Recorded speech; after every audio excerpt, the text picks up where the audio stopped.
বন্ধুরা, আপনি কি জানেন একটি পুরুষ গরিলা কিভাবে যৌন মিলনে লিপ্ত হয়?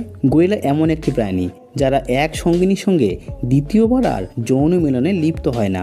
এছাড়া বন্ধুরা, আপনারা কি জানেন গরিলার দাঁত দিয়ে পৃথিবীর সবথেকে মূল্যবান হাতিয়ার তৈরি করা হয় এবং গরিলা এমন একটি প্রাণী যারা একবার রেগে গেলে 20 থেকে 30 জন মানুষকে একাই মেরে ফেলতে পারে। এদের একটি অদ্ভুত বৈশিষ্ট্য হলো এরা রাতের বেলা যৌন মিলন করতে লজ্জা পায়। সমস্ত প্রাণী জগতের গরিলার এমন একটি প্রাণী যারা যুবতী মেয়েদের গন্ধ শুঁকে বুঝতে পারে মেয়েটি ভার্জিন কিনা।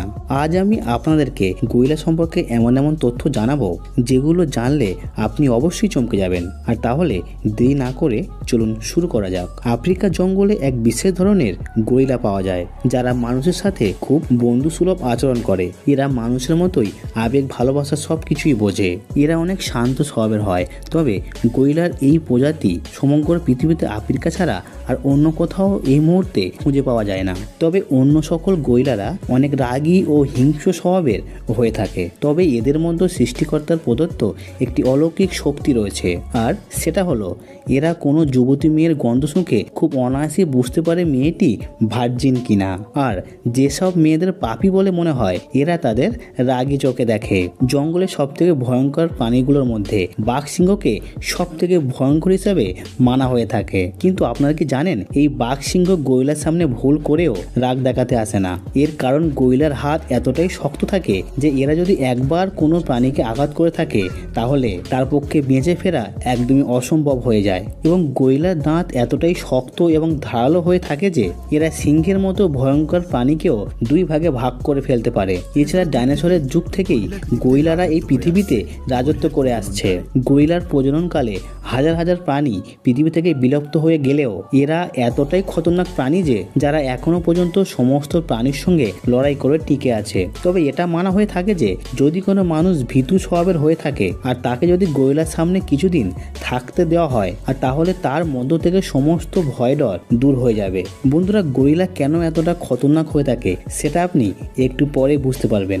কেননা একবার একটি চিতাবাঘের দল গরিলাকে একা পেয়ে ক্ষুধার্ত অবস্থায় তাকে সবাই মিলে শিকার করতে এসেছিল, কিন্তু গরিলার ওই হাত দিয়ে চিতাবাঘকে একদমই ধরাশায়ী করে ফেলে এবং এই ঘটনা দেখার পর চিতাবাঘের পুরো দল যে যার মতো পালাতে শুরু করে। এখনো পর্যন্ত জঙ্গলে পাওয়া সব থেকে বিধ্বংসী প্রাণীদের মধ্যে গরিলাকে অন্যতম মানা হয়। এরা খুবই বুদ্ধিমান হয়ে থাকে। এবার যদি বলি এদের খাবারের বিষয়, তবে বলে দিই এরা শাকাহারী হয়ে থাকে। এরা খাবার হিসেবে জঙ্গলে লতাপাতা, বাঁশ, কঞ্চি এছাড়াও ফলমূল খেয়ে বেঁচে থাকে।